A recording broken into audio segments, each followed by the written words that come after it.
वो पशु पक्षी देव दानव ऋषि मुनि नाग किन्नर गंधर्व, जब इन लोगों को पता चला कि हनुमान जी और ऋषि विश्वामित्र रामचरित्र यानी कि राम जी की लीलाओं का वर्णन के बारे में पुस्तक की रचना कर रहे हैं, तो सभी लोग इकट्ठा हो गए जहां पर हनुमान जी और ऋषि विश्वामित्र का वार्तालाप चल रहा था। हनुमान जी ने एक प्रश्न से अपना वचन शुरू करे। ऋषि विश्वामित्र ने 11 ऋषियों को जो हनुमान जी के बोलते जाए उनको लिखने के लिए तैयार किया। हनुमान जी ने शुरू किया और बोले, हे ऋषि गणों, आप यहाँ पर इसलिए हो, तुम्हारे कर्म और इच्छाएं तुम्हें यहाँ पर ले आई है। जो भी यहाँ पर उपस्थित है, मैं सभी को यहाँ पर आमंत्रित करता हूँ और सभी से प्रार्थना करता हूँ कि जब तक मैं इन वचनों को बोलता जाऊँ तब तक आप लोग शांति बनाए रखें। श्री रामचंद्र जी के जन्म के विवरण से शुरू करता हूँ। जय श्री राम, जय राम, जय जय श्री राम। हनुमान जी बोले, ऋषि गणों, जैसे कि मैंने पहले ही बताया कि असुरों की स्वयं की कोई देह नहीं होती है। वे जिस भी देह मन में घुस सके उसमें घुसने का प्रयास करते हैं और उस देह मन का प्रयोग अपने बुरे कर्म करने के लिए करते हैं। ये शापित आत्माएं हैं जो मानव के सतयुग से कलयुग तक के पतन के लिए जिम्मेदार हैं। सतयुग में वे असुर लोक में कैद थे, जो कि पृथ्वी की सतह से ऊपर एक अदृश्य परत है।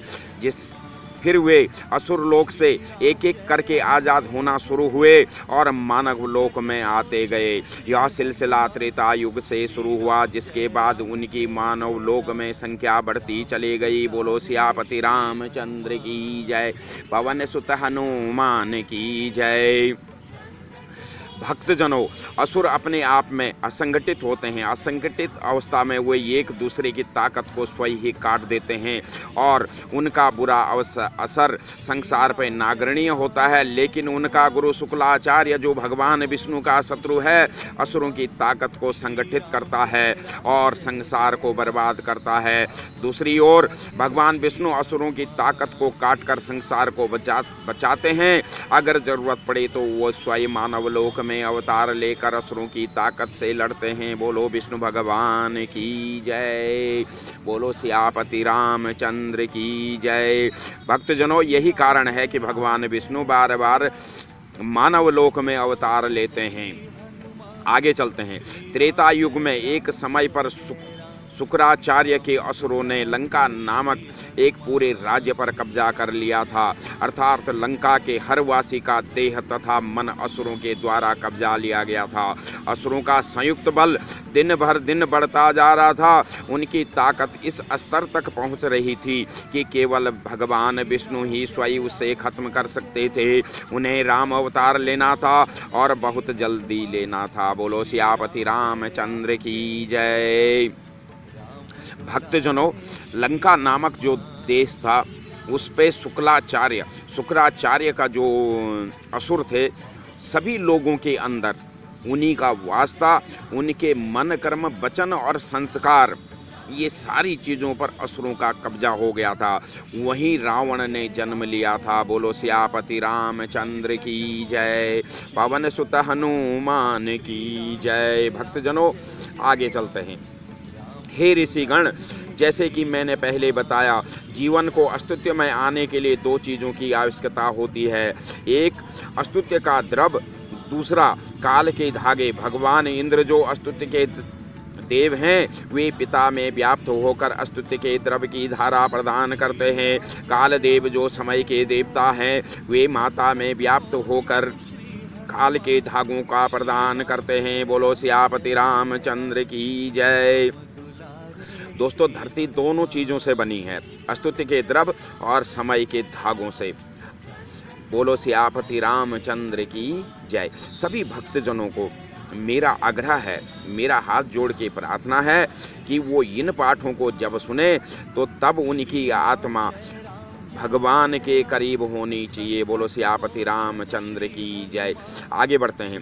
जब कोई सामान्य बच्चा पैदा होता है तो उसकी कर्म और इच्छा की आवश्यकता समान होती है, इसीलिए अस्तित्व के द्रव और काल के धागों की आवश्यकता को पूर्ण करने के लिए इंद्र और काल को पूर्णतः उपस्थित नहीं रहना पड़ता है, वास्तव में उन्हें केवल अंश भर उपस्थित रहना पड़ता है। बोलो सियापति रामचंद्र की जय।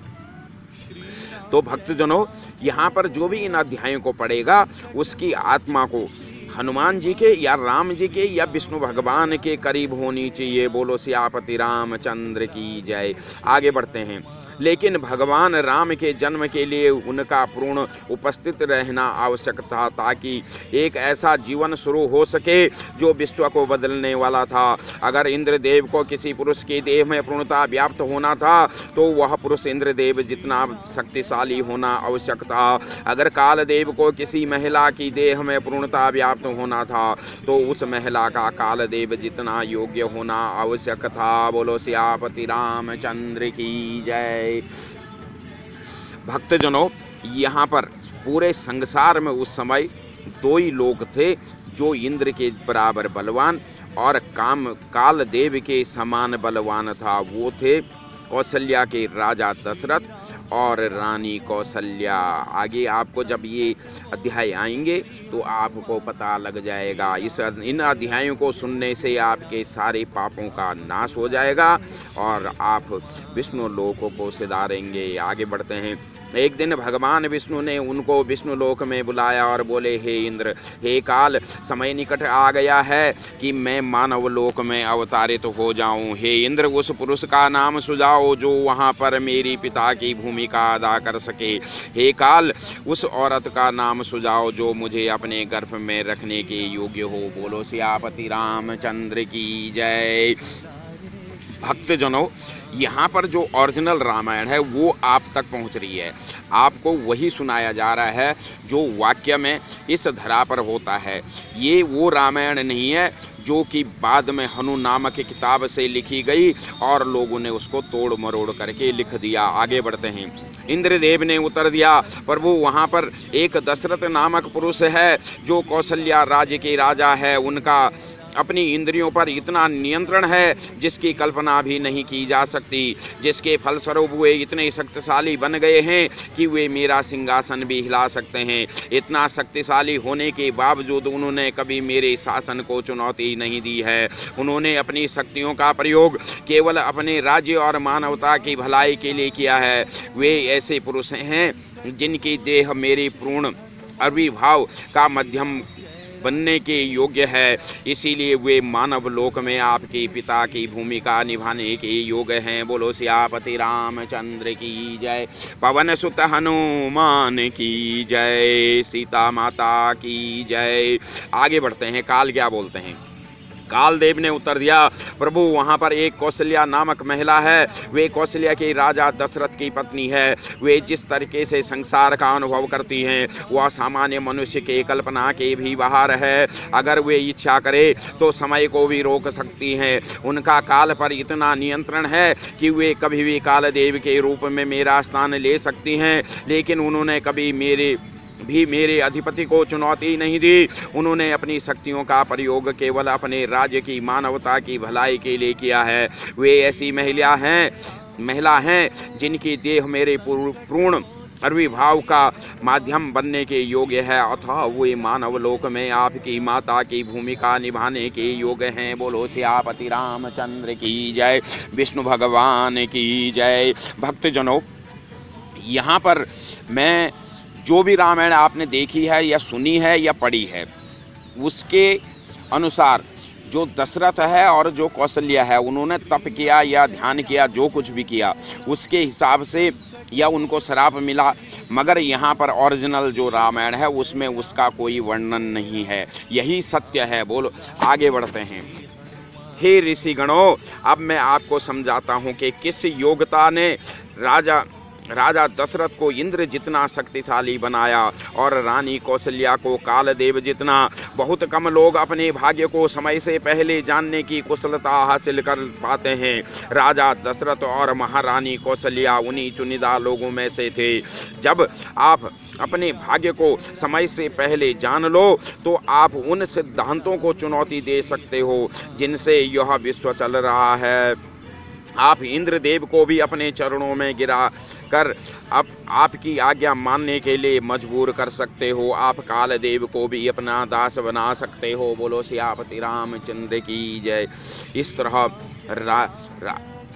राजा दशरथ, इसलिए राजा दशरथ और रानी कौशल्या इस लायक थे। आओ आगे पढ़ते हैं।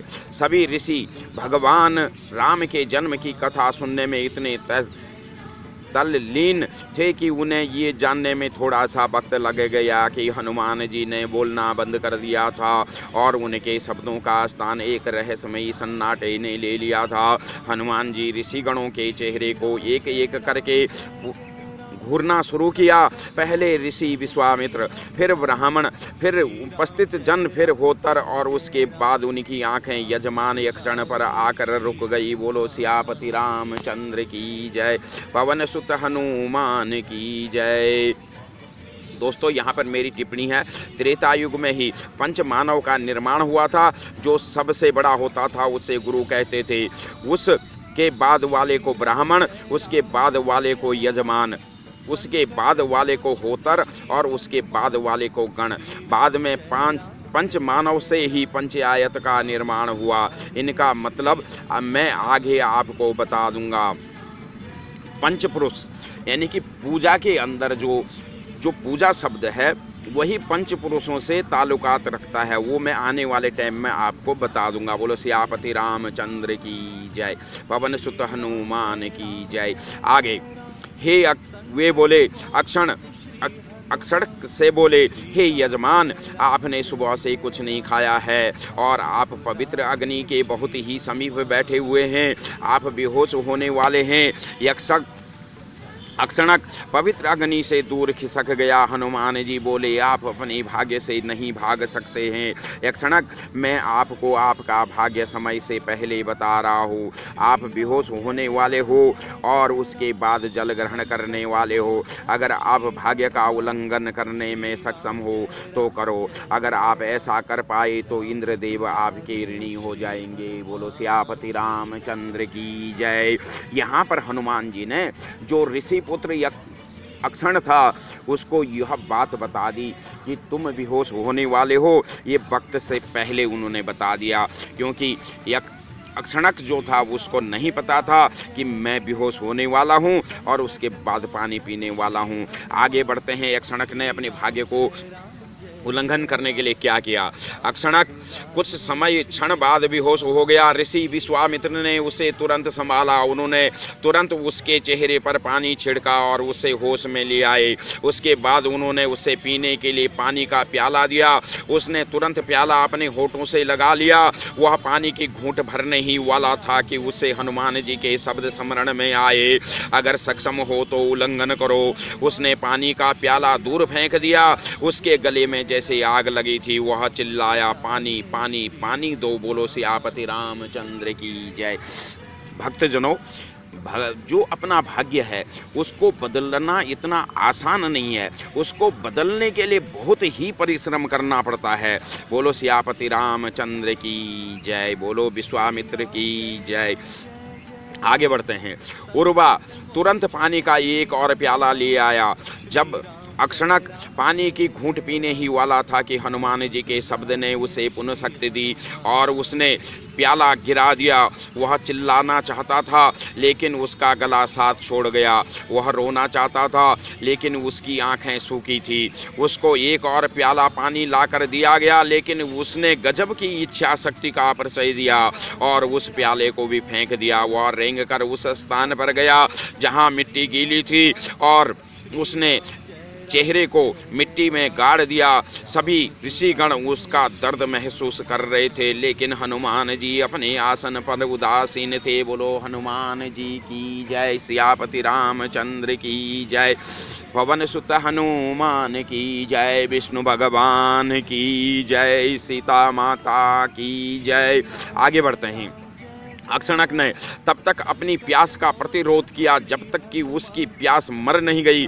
उसके इस इच्छा शक्ति के प्रदर्शन से ऋषि विश्वामित्र गर्व से फूल गए और हनुमान जी मुस्कुरा दिए। हम बोले, हे अक्षणक, तुम्हारे भाग्य में था कि तुम पानी पियोगे, किंतु तुमने सफलतापूर्वक भाग्य का उल्लंघन कर दिया।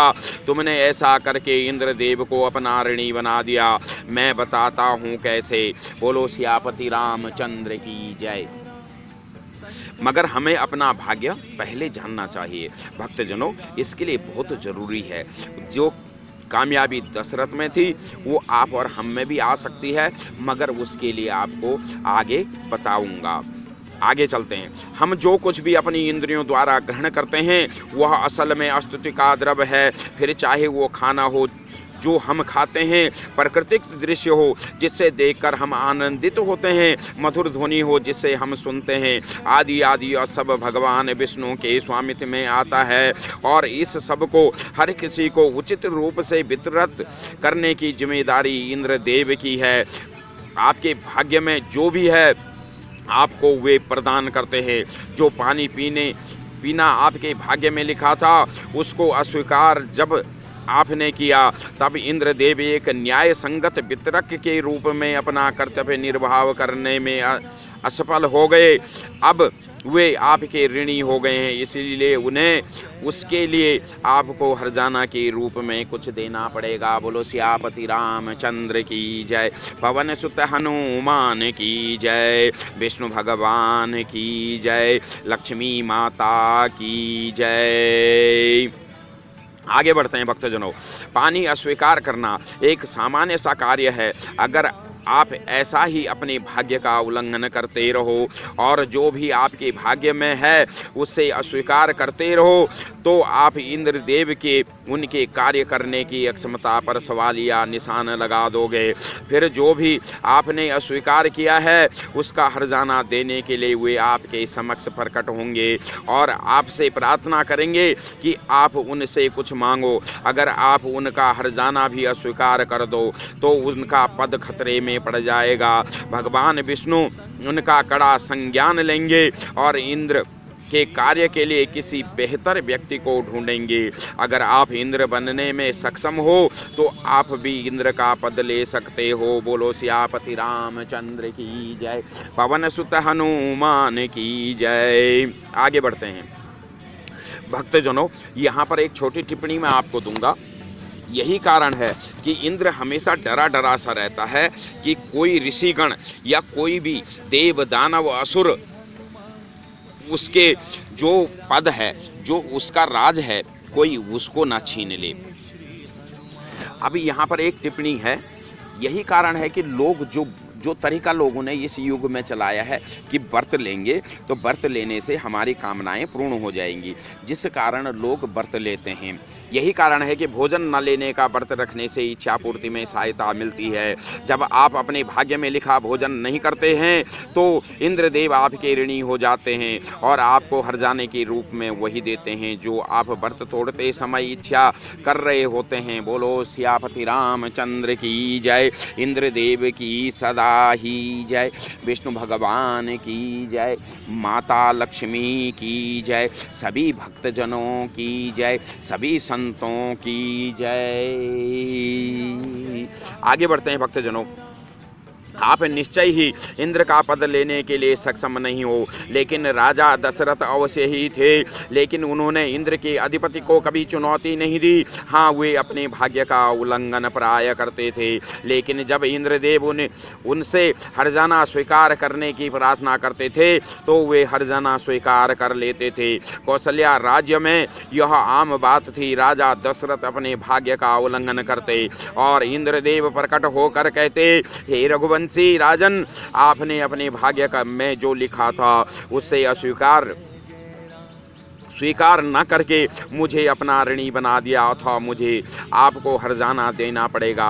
मैं आपसे भीख मांगता हूँ, कृपया हर्जाने के रूप में कुछ मांगे। बोलो सियापति रामचंद्र की जय, पवन सुत हनुमान की जय। दशरथ जिनके 10 रथ अपने बस में थे आगे बढ़ते हैं, और तब राजा दशरथ उत्तर देते, हे महाबली इंद्र, अगर आप मुझे हर्जाना देना चाहते हैं तो ऐसा करो कि मेरे राज्य के लोग समृद्ध रहें, मेरे राज्य में किसी चीज की कमी ना हो। इसी कारण कौशला राज्य जो था वो बहुत ही खुशहाल था।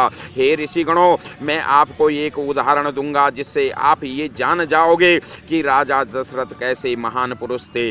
जब भगवान राम को 14 वर्ष का वनवास मिला था, तब राजा दशरथ ने अपने भाग्य का उल्लंघन करना शुरू कर दिया। उनके भाग्य में अच्छा खाना लिखा था, उन्होंने खाना छोड़ दिया।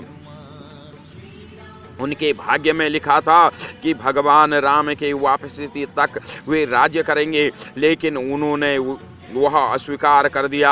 उनके भाग्य में लिखा था कि वे पुत्र की जुदाई में अपने मन की अद्भुत शक्ति का परिचय देंगे, लेकिन उन्होंने उससे भी अस्वीकार कर दिया और टूट गए। और अंत उनके भाग्य में लिखा था कि वे अभी और कई साल जिएंगे, किंतु उन्होंने अपना जीवन त्याग दिया। बोलो दशरथ महाराज की जय।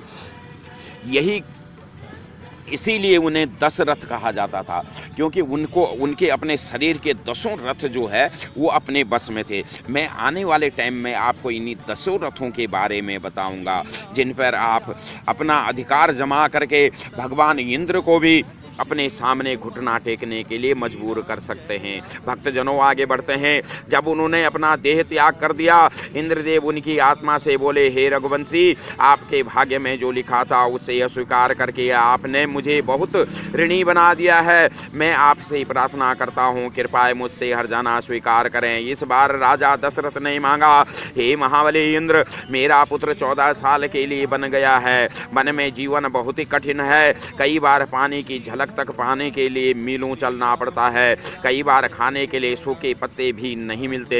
हे इंद्रदेव, आप इस संसार में कमी तथा भरपूरता के लिए जिम्मेदार हैं। मैं आपसे मांगता हूं कि मेरे पुत्र तथा पुत्रवधू जो वन में गए हैं, उन्हें किसी भी चीज की कमी ना झेलनी पड़ जाए। बोलो सियापति रामचंद्र की जय, पवन सुत हनुमान की जय। दोस्तों, कितने महान थे राजा दशरथ, कितने महान थे। ऐसे राजा दशरथ को मैं मन कर्म वचन से प्रणाम करता हूँ। भक्तजनों आगे बढ़ते हैं। परिणाम स्वरूप भगवान राम को जंगल में रोजमर्रा की वस्तुएं पाने के लिए अपनी दैविक शक्तियों का कभी भी प्रयोग नहीं करना पड़ा। जंगल में एक सामान्य मनुष्य की तरह रहते हुए उन्हें कभी किसी चीज की कमी नहीं झेलनी पड़ी। हे ऋषिगणों, यह भी राजा दशरथ की महानता यह थी राजा दशरथ की महानता। इसीलिए भगवान विष्णु ने त्रेता युग में मानव लोक में आने के लिए उनको अपने पिता के रूप में चुना। महारानी कौशल्या भी कम नहीं थी। अगर महाराजा दशरथ की क्षमता भगवान इंद्र के समान थी, तो रानी कौशल्या की क्षमता काल देवी की क्षमता के बराबर करती थी। हनुमान जी ने बताया, इस समय एक फल वेदी पर रखी टोकरी में से उड़कर हनुमान जी के हाथ में आ पड़ी। युवा ऋषि हंस पड़े। बोलो सियापति रामचंद्र की जय, पवन सुत हनुमान की जय। भक्तजनों, इसको मैं यहीं विराम देता हूँ। इसका जो अगला अध्याय है मैं तुरंत ही इसके बाद डाल दूंगा और सदा भगवान विष्णु से प्रार्थना करूंगा। जो भी अध्याय सुन रहे हैं सभी भक्तजनों को मेरा प्रणाम। भक्तजनों, आओ रामायण का श्रवण करते हैं, जिससे सारे पापों का नाश हो जाता है और प्रभु की कृपा से आपके घर में सुख समृद्धि धन वैभव ऐश्वर्य हमेशा बनी रहेगी। तो शुरू करते हैं रामायण। हे ऋषिगणों, मेरे हाथ में एक सेब है। मैं चाहता हूँ कि इसमें से आप में से कोई इस फल को मेरे हाथ से गायब करके दिखाए। शर्त यह है कि आपको इस सेब को कुछ नहीं करना है। हनुमान जी ने ऋषिगणों को चुनौती दी। उर्वा नामक एक युवा ऋषि चुनौती आजमाने के लिए खड़ा हुआ। वह हनुमान जी को प्रणाम करते हुए बोला, प्रभु अगर मैं अपनी आंखें बंद कर लूं और इस सेब के बारे में सोचना बंद कर दूं तो यह सेब मेरे लिए अस्तित्व में नहीं होगा रहेगा। ठीक। हनुमान जी बोले, लेकिन तुम्हें इसे बिना आंखें बंद किए गायब करना है। तुम्हें इस सेब की ओर देखना है और गायब करना है। बोलो सियापति रामचंद्र की जय। दोस्तों, ये एक विद्या होती है। इस विद्या को मैं आने वाले टाइम में आपको बता दूंगा कि ये विद्या वो होती है जो कई जादूगर भी आपने देखे होंगे, आपको जो उनका खेल होता है उसको दिखाने के लिए यूज करते हैं। आगे बढ़ते हैं भक्तजनों, आ जाओ। उर्वा ने कुछ पल सोचा और उत्तर दिया, हे प्रभु, मेरे मस्तिष्क में एक ज्ञान है। वह ज्ञान मुझे बताता है कि यह चीज़ सेब है। अगर मैं उस ज्ञान को अपने मस्तिष्क से निकाल फेंकूं तो मैं इससे सेब की तरह नहीं देखूंगा, मैं उसे एक अजीब चीज़ की तरह देखूंगा। हनुमान जी ने वाक्य पूरा किया और बोले, ठीक है, तुमने सेब को गायब कर दिया, लेकिन उसके स्थान पर एक अजीब चीज़ रह गई, क्योंकि तुम इससे एक अजीब चीज की तरह देखोगे। क्या तुम उसे पूर्णतः गायब कर सकते हो? बोलो सियापति रामचंद्र की जय, पवन सुत हनुमान की जय। भक्तजनों, आओ आगे बढ़ते हैं।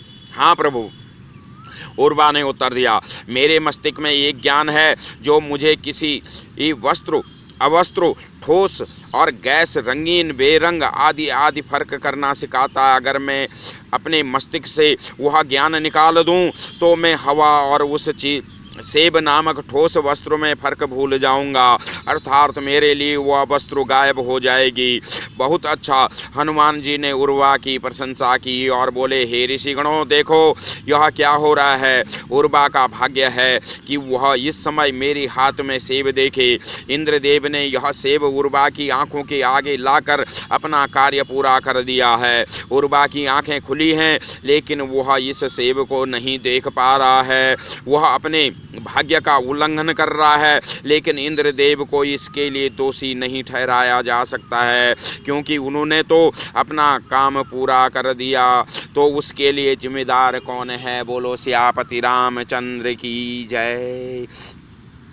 दोस्तों, अस्तित्व का द्रव के अंदर ही सारी चीज़ें हैं, चाहे वो मिट्टी है, पहाड़ है, पेड़ है, नदी है, कुछ भी है, सब उसी के अंदर है। आगे बढ़ते हैं। उर्वा नामक एक ऋषि लड़की खड़ी हुई और उत्कर्षता पूर्वक बोली, हे प्रभु, कोई भी चीज़ दो चीज़ों की से अस्तित्व में आती है। एक अस्तित्व का द्रव जो इस वस्त्र को बनाता है, दूसरा समय के धागे जिन पर यह वस्त्र छपती है। यहाँ पर इंद्रदेव ने यह वस्त्र उर्वा की आंखों के सामने बनाकर अपना कार्य कर दिया, लेकिन इस वस्त्र की छाप उर्वा तक नहीं पहुँच रही है, अर्थात यहाँ पर काल के धागे काम नहीं कर रहे हैं, अथवा भाग्य के इस उल्लंघन के लिए कालदेव जिम्मेदार है। ओम नमः भगवती वासुदेवाय नमः। यहाँ पर मेरी अपनी तरफ से थोड़ी टिप्पणी है। यहाँ पर आप फिल्म की शूटिंग, एक फिल्म हम जो देखते हैं, जैसे आप अभी YouTube पर भी देख रहे होंगे, अगर YouTube मैंने आपको वीडियो बना दिया, मगर YouTube जो प्रोजेक्टर है वो होगा ही नहीं, तो आप तक कैसे पहुंचेगा? आप कैसे देख पाएंगे? तो इंद्रदेव जो है वो बनाने का काम कर दिया, उसने बना दिया, जैसे मैंने बना दिया, मगर समय के देवता काल जो है वो YouTube हो गया, उनका प्रोजेक्ट हो गया, तभी तो आप इसको देख पाओगे। उसी तरह यह फिल्म भी थिएटर का उदाहरण काफ़ी सहायक है, हो सकता है। इंद्र प्रोजेक्टर है जो वस्त्रों को बनाने के लिए अस्तित्व के द्रव को प्रोजेक्ट करते हैं। मूवी स्क्रीन पर काल के धागे दिखाती है। तो भक्तजनों, यही सबसे बढ़िया उदाहरण है। आगे बढ़ते हैं। हनुमान जी बोले, हे ऋषिगणों, उर्मी ने बहुत सही वर्णन किया है। बचपन से ही मनुष्य एक ज्ञान इकट्ठा करता है जिसे धार्मिक ज्ञान कहते हैं। इस ज्ञान की सहायता से आप चीज़ों को पहचानते हैं और कहते हैं यह सेब है, यह संतरा है, यह हवा है, यह खाली स्थान है, यह वस्त्र है, यह काला है, यह श्वेत है, आदि आदि। इस ज्ञान को आपको नाश्वर की ओर ले जाता है। यह ज्ञान आपको इस संसार में भ्रम में उलझाए रखता है, इसीलिए इसे भ्रम ज्ञान कहते हैं। यह जितना कम हो उतना ठीक है। अगर आप इस भ्रम ज्ञान को अपने मस्तिष्क से निकाल दो तो आपको आसपास यह संसार रूपी भ्रम गायब हो जाएगा और आप भ्रम से बाहर आ जाओगे। उदाहरण के तौर पर एक दोपहर रानी कौशल्या के भाग्य में था कि वे गुलाब का उद्यान देखें। भगवान इंद्र ने अपना काम किया और रानी उस उद्यान में पहुंच गई। बहुत प्रकार के गुलाब थे, लेकिन रानी को एक भी गुलाब नहीं दिखा। उन्होंने अपने मस्तिष्क से यह भ्रम ज्ञान निकाल फेंका था जो उन्हें गुलाब और अन्य वस्त्रों में फर्क बताता। बोलो सियापति रामचंद्र की जय, पवन सुत हनुमान की जय। क्या भक्तजनों, आप धीरे धीरे जैसे रामायण के अध्याय बढ़ते चले जाएंगे, आपको इन दोनों ज्ञानों के बारे में भी पता लगता चला जाएगा। अभी तो ये स्टार्ट है, सिर्फ रामचंद्र जी के बारे में ही बता रहा हूँ, रामचंद्र जी के जन्म के ही बारे में। आओ आगे बढ़ते हैं। वे अपने भ्रम के ज्ञान को कभी भी और कहीं भी निकाल सकती थी, जिससे उसके आसपास की चीज़ें गायब हो जाती। फिर कालदेव उनके सामने प्रकट होते और प्रार्थना करते, हे महारानी, इस समय आपका भाग्य है कि आप अपने आसपास गुलाब देखें। भगवान इंद्र ने स्तुति के द्रव्य से आपके सामने सफलतापूर्वक उद्यान तो बना दिया, लेकिन मैं अपने काल के धागों पर, यहाँ पे मैं जो स्क्रीन की मैं जो बात कर रहा हूँ वो आप समझ गए होंगे कि स्क्रीन पर उनकी छपाई नहीं कर पा रहा हूँ। यह इसलिए हो रहा है क्योंकि आपने अपने भ्रम के ज्ञान को निकाल फेंका। मैं अपना कर्तव्य निभाने में असफल हो गया, कृपया उसके बदले में मेरा हर जाना स्वीकार करें। बोलो सियापति रामचंद्र की जय, पवन सुत हनुमान की जय। आगे बढ़ते हैं।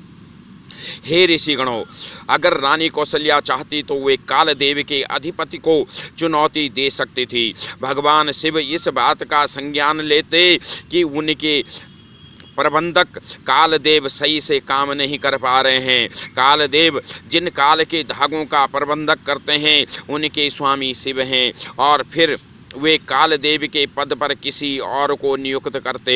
लेकिन रानी कौशल्या ने कभी कालदेव का सिंहासन डगमगाने की कोशिश नहीं की। वे हमेशा कालदेव का दिया हुआ हरजाना स्वीकार कर लेते। वे कहते, हे कालदेव, जब कोई जाने अनजाने में कोई पाप करता है तो आप उससे अपने काल के धागों पर लिख लेते हो और फिर पाप करने वाले को भविष्य में दंड मिलता है। मेरे राज्य में कोई जानबूझकर पाप नहीं करता। मैं चाहता हूँ कि मेरे राज्य में जिन लोगों ने अनजाने में पाप किए हैं आप उनका वही खाता मिटा दीजिए। बस मुझे यही हर्जाना चाहिए। बोलो सियापति रामचंद्र की जय, पवन सुत हनुमान की जय। आगे बढ़ते हैं। रानी कौशल्या अपनी कुशलता का प्रयोग हमेशा अपने राज्य और मानवता की भलाई के लिए करती थी। वे इतनी शक्तिशाली थी कि कालदेव उनके सामने घुटने टेक कर भीख मांगते थे, लेकिन उन्होंने अपनी शक्ति का कभी दुरुपयोग नहीं किया। यही कारण है कि भगवान विष्णु ने मानव लोक में उन्हें अपनी माँ के रूप में चुना। हे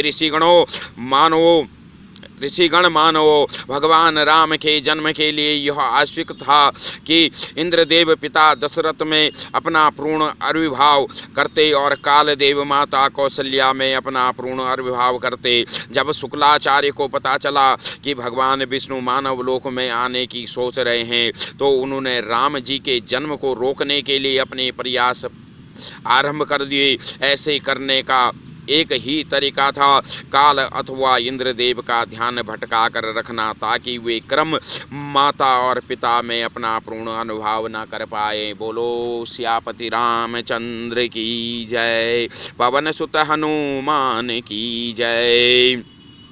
शुक्राचार्य के असुरों का लंका के लोगों पर पूर्ण नियंत्रण था, लेकिन लंका उस स्थान से बहुत दूर थी जहां राम जी जन्म लेने की योजना बना रहे थे। कौशल्या राज्य में कोई एक भी पुरुष मनुष्य ऐसा नहीं था जो असुरों के आघात योग्य हो, लेकिन पड़ोसी राज्य अंग में एक मनुष्य मिल गया जो न केवल असुरों के आघात योग्य था बल्कि इंद्र जितना शक्तिशाली भी था। वह मनुष्य थे भिवंडक नाम के एक प्रसिद्ध ऋषि। भिवंडक एक भले आदमी थे, लेकिन उनकी एक कमजोरी थी, वे किसी को कष्ट में नहीं देख सकते थे। शुक्लाचार्य ने उनके इसी कमजोरी का फायदा उठाकर उनके मन में असुर प्रवेश करा दिए। बोलो सियापति रामचंद्र की जय।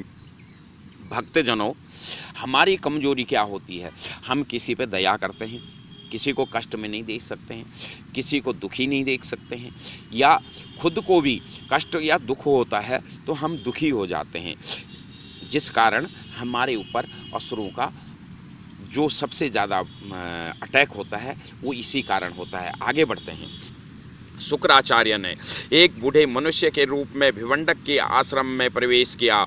वह बोले, हे भले ऋषि, मुझे खाने को कुछ दो। मेरा कोई बच्चे नहीं है और मैं स्वयं भोजन अर्चन करने में अक्षम हूँ। मेरी पत्नी ने भी 2 दिन से कुछ नहीं खाया है। भिवंडक को क्रोध आ गया, उस बूढ़े आदमी पर नहीं बल्कि इंद्र पर। उन्होंने अपने आश्रम में जो कुछ भी था सब उस बूढ़े आदमी को दे दिया। भिवंडक अपने भाग्य का उल्लंघन करके इंद्रदेव से घुटने टिकवाने में कुशल थे। जब बूढ़ा आदमी चला गया तो भिवंडक ने अपने भाग्य का उल्लंघन शुरू कर दिया और इंद्र को अपने सामने प्रकट होने पर मजबूर कर दिया। बोलो सियापति रामचंद्र की जय। पवन सुत हनुमान की जय। भक्तजनों, आपने इंद्र की बहुत सी कहानियां सुनी होंगी, उन्हीं कहानियों में से एक ये भी है। आओ आगे बढ़ते हैं। भिवंडक अपने भाग्य का उल्लंघन करके इंद्रदेव से घुटने टिकवाने में कुशल थे। जब बूढ़ा आदमी चला गया, भिवंडक ने अपने भाग्य का उल्लंघन शुरू कर दिया और इंद्र को अपने सामने प्रकट होने पर मजबूर कर दिया। भिवंडक ने इंद्रदेव की हर जाने की पेशकश ठुकरा दी और बोले, हे इंद्रदेव, आप बहुत घमंडी हो गए हो। लोग भूख से मर रहे हैं और आप भगवान विष्णु द्वारा प्रदान की गई समृद्धि का स्वयं आनंद ले रहे हो। मैं कोई हर जाना स्वीकार नहीं करूंगा। मैं तब तक अपने भाग्य का उल्लंघन करता रहूंगा जब तक कि आप इंद्र के पद से हटा न दिए जाते। इंद्रदेव विनम्र से बोले, हे ज्ञानी, मैं सबको उनके कर्मों के अनुसार स्तुति के द्रव्य का वितरण करता हूँ। अगर कोई भूखा है तो निश्चय ही उसके कर्म मुझे उसको भोजन प्रदान नहीं करने दे रहे होंगे। बोलो सियापति रामचंद्र की जय। पवन सुत हनुमान की जय। भक्तजनों, आपको आगे जब अध्याय आते जाएंगे तो आपको इसके बारे में पता चलता जाएगा। आगे बढ़ते हैं। तुम अपनी कर्म की अल्प बुद्धि बातों से किसी को की भूखमरी को न्याय संगत ठहरा रहे हो। मेरे आश्रम से निकल जाओ हे घमंडी, तुम इंद्र पद के काबिल नहीं हो। तुम भगवान विष्णु के स्तुति के द्रव्य का प्रबंधन करने के लायक नहीं हो। भिवंडक के मन को असुरों ने काट किया था। अब उनसे तर्क करने का कोई फायदा नहीं था। इंद्रदेव वहां से अर्ध ध्यान हो गए। भिवंडक ने खूब जोर शोर से अपने भाग्य का उल्लंघन करना शुरू कर दिया।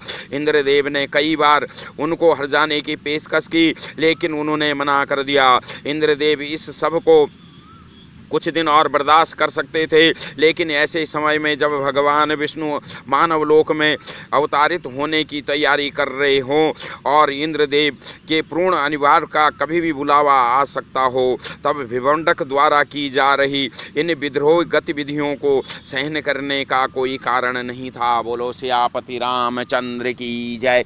पवन सुत हनुमान की जय। भक्तजनों, जब आगे मैं रामायण पढ़ता जब जाऊंगा तो आपको कई चीज़ें ऐसी पता लगेगी जिससे कि आपके अंदर की आत्मा आपको झकझोर करके रख देगी। आगे बढ़ते हैं। हे ऋषिगणों, जब कोई इंद्रदेव के अधिपति को चुनौती देता है हे ऋषिगणों, जब कोई इंद्रदेव के अधिपति को चुनौती देता है तो वे विद्रोह को शांत करने के लिए अप्सराएं भेजते हैं। अप्सराएं बहुलता की मूर्ति होती है। जब वे किसी के सामने प्रकट होती हैं तो वह विद्रोह छोड़ देता है और वह उन द्वारा की गई किसी भी पेशकश को स्वीकार कर सकता है। अगर वे मृत्यु की भी पेशकश करें तो भी स्वीकार हो जाती है। जब भिवंडक की विद्रोह ऊर्जा अप्सरा उर्वशी से शांति कर दी, तब इंद्रदेव उसके सामने प्रकट हुए और बोले, हे ज्ञानी, आपने अपने भाग्य का उल्लंघन करने के प्रयास में जो कुछ भी अस्वीकार किया है उसके बदले में कृपया हर्जाना स्वीकार करें। बोलो सियापति रामचंद्र की जय। भक्तजनों, अप्सराओं के बारे में तो आपने सुना होगा। अप्सराएं इतनी खूबसूरत होती हैं कि वो किसी को भी अपने बस में कर सकती हैं। आगे बढ़ते हैं, वो आपको आगे पता लग जाएगा। भिवंडक ने इंद्र से अपनी हार स्वीकार कर ली थी, किंतु जिस असुर ने उनको संक्रमित किया था वह अब भी उसके मन में विद्यमान था। उस असुर के प्रभाव में वे बोले, हे इंद्र, मैं एक बच्चे का पिता बनना चाहता हूँ। आप मेरी देह में व्याप्त हो जाओ और कालदेव को उर्वशी की देह में व्याप्त होने दो और मुझे संतान सुख दो। मैं हर जाने में केवल यही मां चाहता हूँ। हे ऋषिगण, जानते हो भिवंडक क्यों हार गया? धार्मिक ज्ञान के कारण यह भद्दा है, यह सुंदर है, यह बहुल है, यह अप्राप्त है। ये सब पहचानने हमें भ्रम की ओर ले जाते हैं। अगर भ्रम के ज्ञान नहीं होता तो उन्हें अप्सराएं और किसी सामान्य औरत में कोई फर्क मालूम नहीं होता। बोलो सियापति रामचंद्र की जय। इसी को भ्रमिक ज्ञान बोलते हैं, जो हमारे माँ बाप हमें बचपन से सिखाते हैं कि आलू है, प्याज है, टमाटर है, पानी है, पेड़ है। आगे बढ़ते हैं। यह भ्रमिक ज्ञान बचपन से ही हमारे मन में जमा होना शुरू हो जाता है। ऋषि भिवंडक ने निर्णय लिया कि वे एक बच्चे के पिता बनेंगे और उस बच्चे को भ्रमिक ज्ञान से दूर रखकर पालेंगे ताकि वह बड़ा होकर इंद्रदेव को हरा सके। ऋषि भिवंडक ने अपने बच्चे का नाम रखा शेर सिंह को। उन्होंने उसको बाहरी समाज से बिल्कुल अलग कर दिया और उससे निम्नतम धार्मिक ज्ञान और अधिकतम ब्रह्म ज्ञान देना शुरू कर दिया। जब बालक शेर सिंह किसी फल फूल, मनुष्य आदि, पशु आदि किसी भी चीज के बारे तरफ इशारा करता और पूछता वहाँ क्या है, उसके पिता भिवंडक उसे उत्तर देते, यह स्तुति के द्रव का एक प्रकार मात्र है। इस तरह शेर सिंह को के लिए सब कुछ स्तुति के द्रव्य का एक प्रकार मात्र बन गया। उसे ना तो रंगों का ज्ञान था, ना गंधों का, ना आकार का, ना किसी का भी ज्ञान नहीं था। बोलो सियापति रामचंद्र की जय। पवन सुत हनुमान की जय। उन्होंने सिर्फ उसको ब्रह्म ज्ञान देना शुरू कर दिया, इसलिए वो संसारिक ज्ञानों से बहुत दूर था। आगे बढ़ते हैं। एक बार बालक शेर सिंह ने एक नीले फूल और नीले आसमान में समानता देखी और बोले, इन दोनों में कुछ तो समानता है। उनके पिता ने उसको यह नहीं बताया कि यह सामान्यता रंग नामक एक चीज की वजह से है। उसकी बजाय उनने उत्तर दिया, हे शेर सिंह को, सामान्यता भी स्तुति के द्रव्य का एक प्रकार मात्र है। अब इंद्रदेव को भय लगना शुरू हो गया। वे जानते थे अगर बड़ा होकर शेर सिंह को उसके अधिपति को चुनौती देने लगा तो अप्सराएं भी नाकाम हो जाएंगी। वे भगवान विष्णु के पास गए और बोले, प्रभु, अगर आप मानव लोक में अवतार करना चाहते हैं तो कृपया अभी करें, क्योंकि अगर यह बालक बड़ा हो गया तो वह मेरे अधिपति को चुनौती देने लगेगा। मैं विचलित हो जाऊंगा और आपके जन्म के लिए आवश्यक पूर्ण अनुभव नहीं दे पाऊंगा। अगर आप इस समय जन्म लेते हैं तो जब तक वह बालक बड़ा हो जाता तब तक आप भी राम अवतार में बड़े हो जाएंगे और उस शेर सिंह को से निपट पाएंगे। बोलो सियापति रामचंद्र की जय। पवन सुत हनुमान की जय। इसी को कहते हैं दोस्तों ब्रह्म ज्ञान और ब्रह्म ज्ञान। ज्ञान 3 प्रकार का होता है, जिसको हम बोलते हैं कृतापिक ज्ञान, लौकिक ज्ञान, आधुनिक ज्ञान। इसी को बोला जाता है आध्यात्मिक ज्ञान, कि सांसारिक चीजों का कोई ज्ञान ना हो तब ही आध्यात्मिक ज्ञान मिलता है। आगे बढ़ते हैं। कालदेव को भी इस भक्तजनों, माफी चाहता हूँ, कालदेव को भी इस बच्चे से डर लग रहा था, क्योंकि धार्मिक ज्ञान के अभाव में वह कालदेव को भी दास बनाने के योग भी हो जाता। उन्होंने भी भगवान विष्णु से तुरंत जन्म लेने की प्रार्थना की। भगवान विष्णु जानते थे कि इस समय जन्म लेना शुक्राचार्य के जाल में कदम रखना था। भगवान विष्णु इसीलिए राम अवतार ले रहे थे कि वे लंका राज्य में केंद्रित असुरों के संयुक्त बल को तोड़ते, किंतु शुक्राचार्य उन्हें अंग देश के एक ऋषि भिवंडक से लड़वाना चाह रहा था। भगवान राम के जीवन काल में एक ऋषि का बुराई की तरफ होना ही एक तरह से अच्छाई की हार होती। भगवान विष्णु ने इंद्रदेव को उत्तर दिया, देवराज ऋषि भिवंडक और उसके पुत्र ऋषिंगों को असुर मुक्त करने के लिए मेरी आवश्यकता नहीं है। यह कार्य तो विष्णु लोक की कोई सी भली आत्मा कर सकती है। जरूरत है बुराई को संयुक्त, मेरा काम है बुराई को संयुक्त रूप से उखाड़ना। बोलो विष्णु भगवान की जय। आगे बढ़ते हैं। विष्णु लोक में ऐसे बहुत सी भली आत्माएं हैं जिन्होंने मोक्ष के बजाय श्री विष्णु की सेवा को चुना है। वहाँ शांता नामक एक बहुत ही भली आत्मा थी। भगवान विष्णु ने उस आत्मा को यह विशेष कार्य सौंपा कि वह भिवंडक और उसके पुत्र को ठीक करे। शांता राजा दशरथ और रानी कौशल्या की पुत्री के रूप में मानव लोक में आई। एक तरफ भिवंडक का पुत्र एक अलग थलग आश्रम में बड़ा हो रहा था, तो दूसरी तरफ राजा दशरथ की पुत्री अयोध्या के महल में बड़ी हो रही थी। भिवंडक का पुत्र जहाँ संसार की एक समस्या बनने वाला था, शांता उसी समस्या का समाधान बनने वाली थी। बोलो सियापति रामचंद्र की जय। दोस्तों, ये श्री रामचंद्र जी की बहन थी शांता। आगे बढ़ते हैं। जब भिवंडक का पुत्र ऋषिशंगु बड़ा हो गया तो उसने इंद्रदेव के आधिपति को चुनौती देने के लिए अपने भाग्य का उल्लंघन करना शुरू कर दिया। इंद्र उसके समक्ष कई बार प्रकट हुए और हट जाने की पेशकश की, लेकिन उसने अस्वीकार कर दिया। इंद्र ने अपनी अप्सराओं को भी भेजा, लेकिन ऋषभसिंह के लिए अप्सराएं भी किसी अन्य की तरह स्तुति के द्रव्य का एक प्रकार मात्र थी, इसीलिए अप्सराएं भी असफल हो गई। देव इंद्र गहरे भाव में थे, उनका आधिपत्य संकट में था और विद्रोही को शांति करने के लिए उनके सामान्य तरह के काम नहीं कर रहे थे। वे अंग के राजा रोमंत के पास गए और बोले, हे राजन, एक युवा ऋषि आपके राज्य में रहता है जिसका नाम ऋषभसिंह है।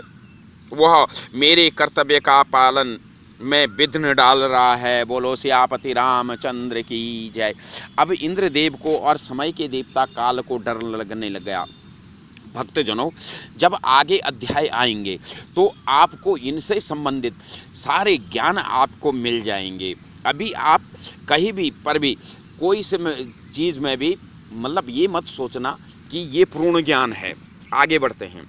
आपको इससे अपने राज्य से निकाल देना चाहिए, अन्यथा आपका पूरा राज्य उसके बुरे कृत्यों के कारण तड़पेगा। सभी नागरिकों को खतरे में डालने के बजाय एक नागरिक को बाहर कर देना बेहतर है। मैं आपको चेता रहा हूँ, अगर वह मुझे अपना कार्य नहीं करने देगा तो आपके पूरे राज्य में हर चीज़ की कमी हो जाएगी। राजा रोमपद धर्म संकट में थे। उन्होंने उत्तर दिया, हे इंद्रदेव, अगर मैं एक ऋषि को अपने राज्य से बाहर निकालूंगा तो वह अक्षम पाप होगा। अगर मैं ऐसा पाप करूंगा तो मेरा पूरा राज्य संकट में आ जाएगा। मैं उसे बाहर नहीं निकाल सकता। कृपया आप उसे शांत करने का कोई और तरीका निकालें। बोलो सियापति रामचंद्र की जय। पवन सुत हनुमान की जय। भक्तजनों, यही होता है कि हमें जब आध्यात्मिक ज्ञान होता है, जब हम आध्यात्मिक ज्ञान में होते हैं तो हमारे से बहुत बड़े बड़े ऋषि मुनि इंद्र तक भी भर में मतलब डरने लग जाता है। आगे बढ़ते हैं। इंद्र के पास उससे शांत करने का कोई तरीका नहीं बचा था। शेर सिंह ने इंद्र को इतना कमज़ोर बना दिया जितने वे पहले कभी नहीं हुए थे। अंग देश के अन्य नागरिक भी कष्ट में आ गए, उन्हें भोजन और पानी तक की कमी हो गई। उन्होंने इंद्रदेव से प्रार्थना की, लेकिन इंद्र तो स्वयं कष्ट में थे। मेरे प्रभु श्री विष्णु जी ने ऋषि विश्वामित्र को समाधान सुझाया। ऋषि विश्वामित्र राजा रोमपद के पास गए और बोले, हे राजन, आपकी पत्नी की बहन कौशल्या, जो कौशल्या राज्य की रानी है, उनकी एक पुत्री है, वही आपकी हर समस्या का निदान है। उसे गोद ले लो और अपने राज्य में ले आओ। जब वह यहाँ आएगी तो उससे अपने जीवन का उद्देश्य का अभाव होगा और वह जो भी आवश्यक होगा वही करेगी। बोलो सियापति रामचंद्र की जय, पवन सुत हनुमान की जय। भक्तजनों, आगे बढ़ते हैं। राजा रोमपद ने ऋषि विश्वामित्र की सलाह मानी और शांता को गोद ले लिया। जब शांता को युवा ऋषि ऋषसिंह के बारे में पता चला तो उसे अपने जन्म का उद्देश्य याद आया। वह ऋषि के आश्रम में पहुँचे। मनुष्यों ऋषि भिवंडक और उसके पुत्र ऋषसिंह एक असुर से संक्रमित थे, जो तो शांता के साथ हजारों सुरों का बल था। जब वह आश्रम पहुँचे तो असुर वहाँ से भाग निकला।